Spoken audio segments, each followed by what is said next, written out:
আরবি মাসসমূহের ভিতরে সবচাইতে যেই মাসে আমাদের মাঝে বেশি আলোচনা হয়, চর্চা হয়, সেই মাসটা হচ্ছে রবিউল আউয়াল মাস। আর কেনই বা হবে না? কারণ এই মাসেই তো যিনি সর্বশেষ নবী, যিনি শ্রেষ্ঠ নবী, আখিরি নবী জনাবে মুহাম্মদ সাল্লাল্লাহু আলাইহি ওয়াসাল্লাম, তার শুভ আগমন ঘটেছিল এই মাসে।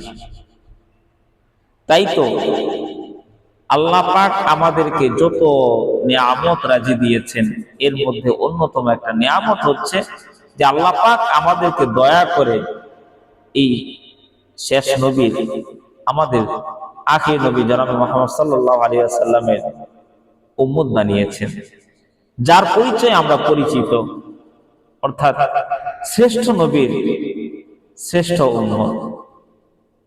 এই নবীজি সাল্লাল্লাহু আলাইহি ওয়াসাল্লামের তার জীবনে যদি আমরা 63 বছরে যেই জিন্দেগি তিনি পৃথিবীতে কাটিয়েছেন, মানবতার দূত হিসেবে এসেছেন, তার এই জীবনী যদি, তার এই সিরাত যদি আমরা এই রবিউল আউয়াল মাসে যত সংক্ষেপই করতে যাই না কেন, তারপরও পুরো রবিউল আউয়াল মাসে করলেও আমাদের মাঝে শেষ হবে না।